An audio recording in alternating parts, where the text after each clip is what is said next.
Hey guys, welcome back to the channel. So today we're going to be talking about the new elemental banners and also the new premium packs from the Subjugation event coming soon. So first off, with the elemental banners, I sort of made a list here of what are the units and the weapons that you should really be looking out for.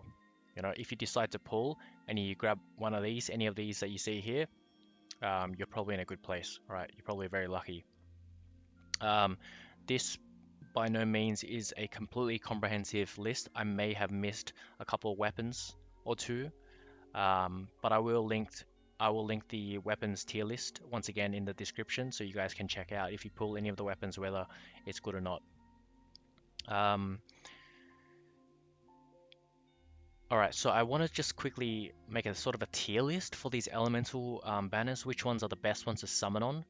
Um, but obviously for each and every person it's going to be different depending on what you have already in your loadout, what weapons you have, what units you have. If you're missing, you know, water type weapons or units, then you might just consider going for water.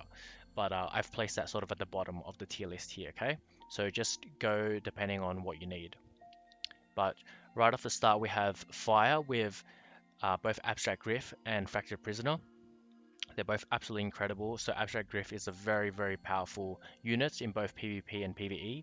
Fractured Prisoner's weapon is a S plus for both PvP and PvE as well. So very good if you could grab those. That's a 0.75% chance of pulling them. And just for comparison's sake, on a standard banner, any of these weapons and units go for a rate of 0.065. Okay, so it's more than 10 times chance of pulling one of these units on this specific banner. Okay, and then as for the weapons, you can see here, I'm not going to go through all of these. You can look at that yourself. But yeah, definitely give the fire banner the highest tier here. All right, let's just give it an S tier. All right, and then next we have wind. I'd say wind comes next because there's bloody hunter, abstract hunter, and abstract soldier on there, going for 0.5% rate each to pull these.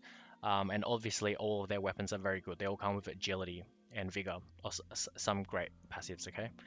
Uh, Please keep in mind that when I speak about these units and weapons in general, I'm talking from a PvP perspective, but if it's good in PvE as well, I'll try to remember to make a note of that. But in general, most weapons maxed out will do great in PvE. And these are the weapons, which are good from there. And the next, so for win, I'll give it an A tier, okay? The next one down.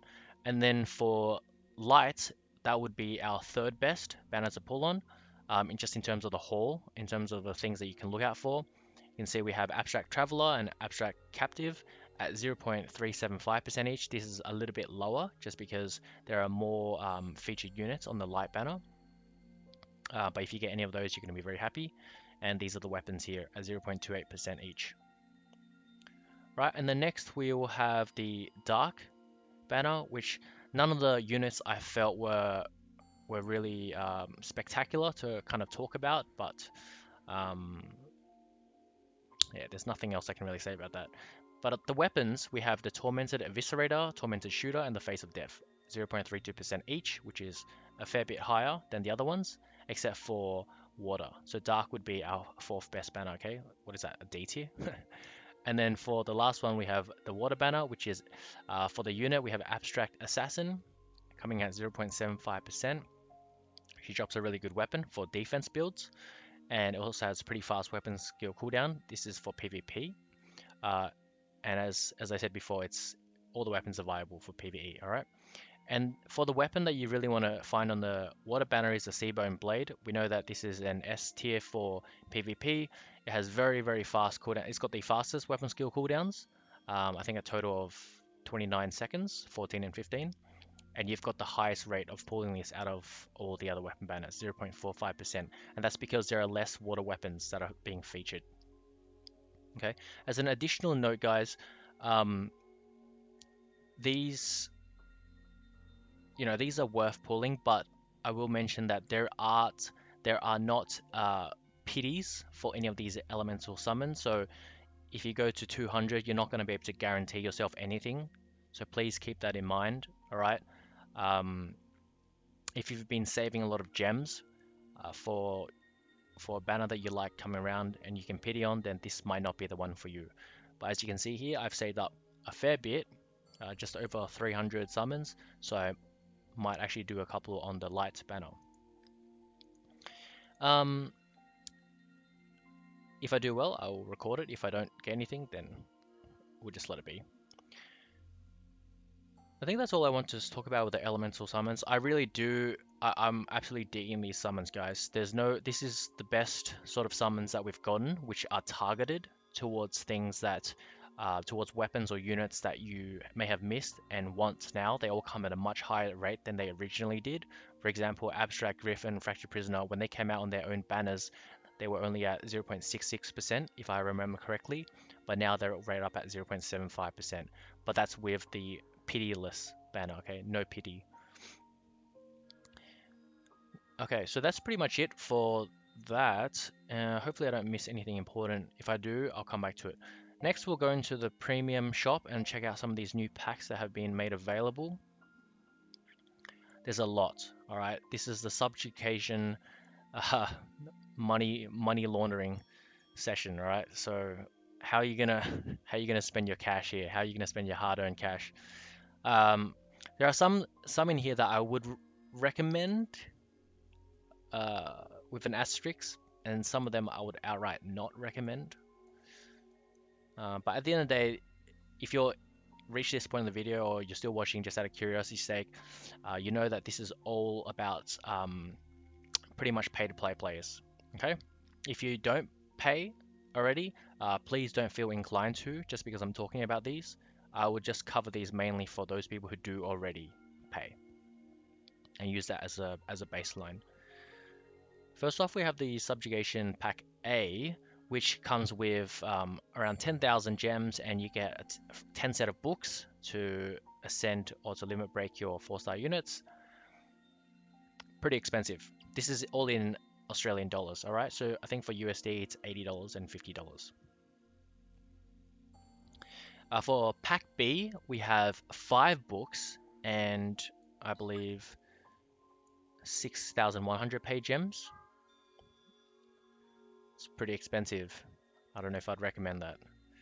But for these two, if you are a whale and you're going to summon on, if you're going to whale on banners anyway, then obviously these are the right choices for you because you're guaranteeing yourself, you know, limit breaking units. So you'll definitely save money in the long run, but not worth picking up, especially if you are free to play at the moment. You'll get plenty of books coming through the game for free. Even with the Subjugation event coming, we'll get free books.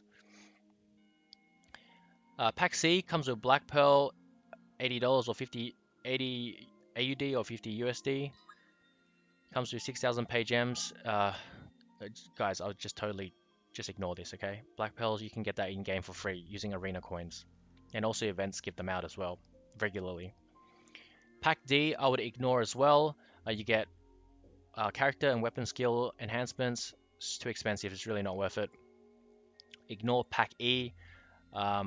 And F as well. This is right now we can farm these crystals / jewels with the new daily events that's happening for 2 times drop rate. However, Pack G and Pack H, they don't look like much, but I actually dig these. 1,600 paid gems, which is nice, but more importantly, you get these 50 sets of weapon enhancement materials, and these are very, very hard to farm. Cost a lot of stamina and a lot of time.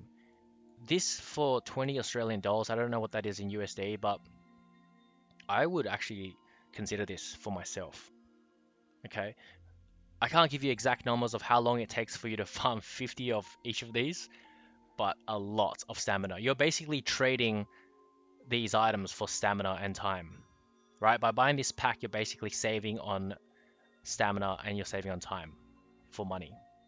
All right, they're not selling any stamina packs in here directly, which would be a little bit more versatile. It just means that you need to spend time farming. But I think Pack G and Pack H, which are quite similar, just different types of materials, very, very good. I think these are the best ones available in this shop right now. Pack I is the different rocks / minerals you can farm throughout the game. You can get these through pulling on the Dark Summons gacha, and you get a lot of them, so I definitely don't recommend Pack I. And also J is out of the question as well. It's just weapon enhancement materials.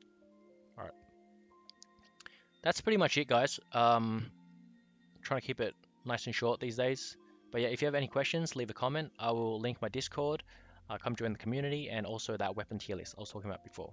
Anyway, thank you for tuning in, and I'll see you next time.